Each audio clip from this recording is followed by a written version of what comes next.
तुमच्यावर मला कधी डाऊट येत नव्हता. शिंदे साहेबासारखं मी कोणालाच म्हणत नाही. तुम्ही मला काही करू शकत नाही. जा तिकडं, बघन मी काय करायचं ती. सत्यात गेलात म्हणजे का तुम्ही माज उतरणार का काय आमच्याकडं? यांच्यावर कधी संशय येत नव्हता. आमच्या मराठ्याच्या आरक्षणात विरोध करणारे लोक तुमच्या ऑफिसला कसं काय येतात?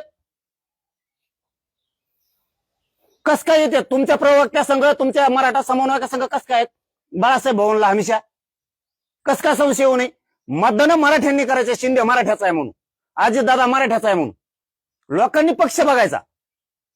आपले मराठ्यांचे अजितदादा, आपल्या मराठ्यांचे शिंदे साहेब, मतदान करायचं. आणि तुमचा प्रवक्ता मराठा सेवक मराठ्यांच्या विरोधात आंदोलन करणारे तुमच्या ऑफिसला कसं काय भेटायचं हमेशाच? म्हणजे शिंदे साहेब तुम्ही डबल गेम खेळता का आमच्या संघ? एकीकडून ओबीसीच्या संभलिता, आमच्या उरावर सोडिता, आणि मतदान तर आमचं पाहिजे. आम्ही निवडून आणतो तुमचे आमदार मंत्री. शिंदे साहेब तुमच्यावर इतका कधीच तळतळलेला नाही मी. जीवाची आग होती आमची इथं. मला रात्रंदिवस रक्त जाळं लागतं माझ्या मराठ्याच्या लेकरासाठी. मराठ्याचं वाटलं तुमचा धोळा वाजायला मराठ्याला वेळच लागणार नाहीये. तुमच्याच ऑफिसला कस काय भेटतेत? जे स्वतःला स्वयंघोषित ते नेते समजित इकडून तिकडून जमा झालेत, त्या परळीच्या टोळीवाल्या संघ नादी लागून तुमच्याच ऑफिसला कस काय ते? तुमचेच लोक.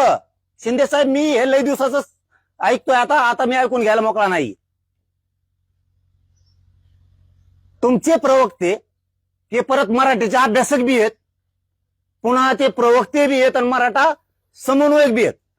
तुमच्या ऑफिसमध्ये मराठ्यांना विरोधी करणारे ओबीसीचे नेते तुमच्या बाळासाहेब भवनला कस काय? ते तर तुम्हाला विषय देतात.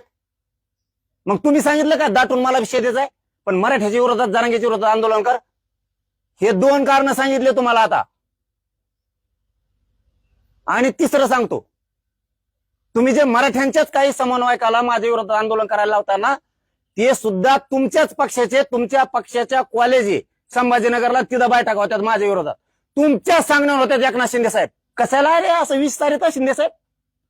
ठासून करावं, काय करायचं? मैत्री करावं तर ठासून करावं, शत्रुत्व करायचं ठासून करावं.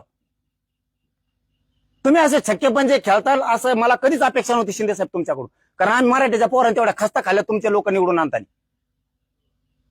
आम्ही थोडं बी लक्ष दिलं नसतं ना, तुमचे लोकच निघले नसते. तुमचा गद्दारीचा डाग पोसाला आम्ही मराठी आहेत. आमच्यावर ही वेळ येऊ देऊ नका. उद्धव ठाकरे बरा म्हणायची, ती उद्धव ठाकरे साहेब बरा म्हणायची वेळ येऊ देऊ नका. कारण का आम्ही तेवढं रक्त झिजलंय. 1 रुपया घेतलेला नाही तुमचा, 1 रुपया. लोक इथं प्रचाराला नुसतं बाहेर जायचं म्हणलं तरी 500 रुपये तिकीट कवाने घेतात. 1 रुपया नाही. विचारा उदय सामंत साहेबाच्या शब्दावरती. अरे ते माणसं बरे असे वाटायला लागले, ते उदय सामंत साहेब, शंभूराजे देसाई साहेब तुम्ही लीडर आहेत.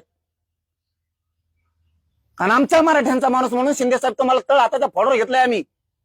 आणि तुम्ही ओबीसीचे लोक आमच्या अंगावर घालता. आणि तुम्ही आता ही गेम करणार आमचा. आणि फडणवीस साहेबांनी तो मागा लावलाय, तो बावनकुळ्या. त्या बावनकुळ्यांनी एन्डोर्समेंट करून पत्र दिलंय, नोंदी रद्द करा म्हणून. मला हे दाखवायचं नव्हतं. मी लाड साहेबाला त्यावेळेस सांगितलं होतं की तुम्ही चांगले काम करा, असल्या खोड्या करू नका.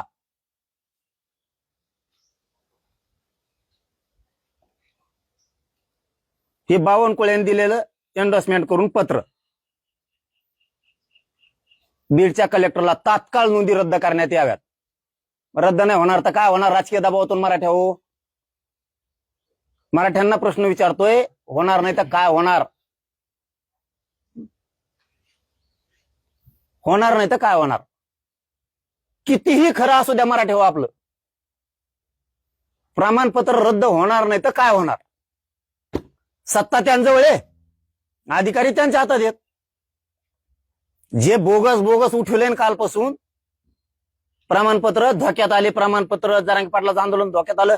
अरे मी लढू शकतो मराठी हो तुमच्या लेकरा बाळासाठी, फक्त लढू शकतो.